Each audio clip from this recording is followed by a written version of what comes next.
I died loving him. That was the cruelest truth I carried into the darkness. Even in my final breath, my heart still clung to the man who had already chosen someone else. Someone he called his light.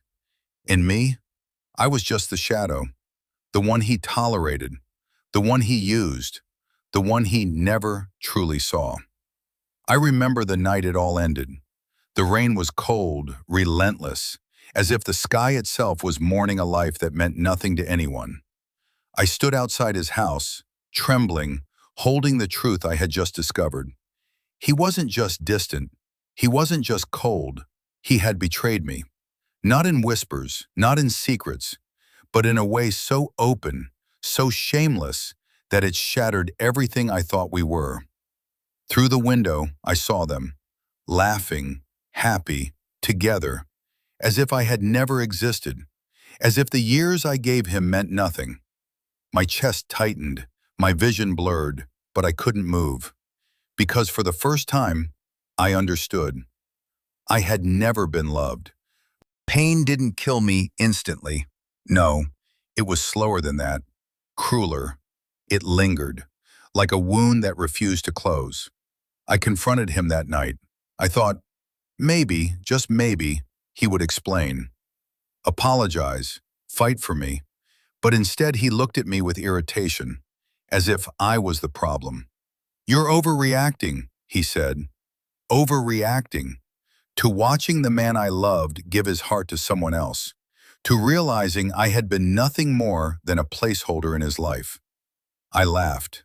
Not because it was funny, but because something inside me broke beyond repair. Was I ever enough? I asked. For a moment, he hesitated.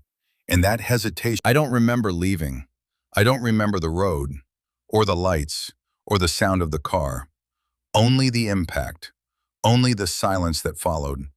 And then, darkness, complete, endless. But death wasn't the end. Because when I opened my eyes again, I was back.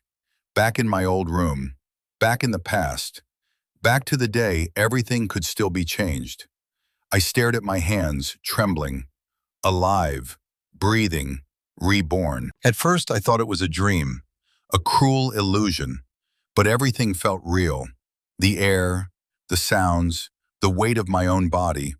And then it hit me. This wasn't a second chance given out of kindness. No, this was a test.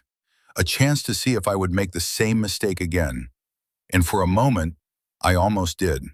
Because even with all the pain, all the memories, my heart still whispered his name. But then I remembered how I died. Alone, broken, unloved. And something inside me shifted. No more. This time, I would choose myself. I got up, walked to the mirror, and stared at the girl I used to be. Naive, hopeful, desperate for love. "I'm sorry," I whispered to her reflection. "I won't let you suffer again." The first time I saw him again, my heart still reacted. It betrayed me, just for a second. But that was all it took for me to realize. Healing isn't instant, it's a battle. He smiled at me like nothing had ever happened. Like in my past life, like before everything fell apart. And for a brief moment, I understood something terrifying. If I followed the same path, everything would repeat. So I did something I had never done before. I stepped back. I created distance. I stopped answering his messages instantly, stopped prioritizing him, stopped making him the center of my world. And at first, he didn't notice. Why would he? I had always been there, always available, always waiting. But slowly, things began to change. He started reaching out more, questioning, noticing. "Are you avoiding me?" he asked one day. In my past life, I would have panicked, apologized, explained. But this time, I simply smiled. "No, I'm just busy." And for the first time, I meant it. Because my life no longer revolved around him. I started focusing on myself, my goals, my happiness, my peace.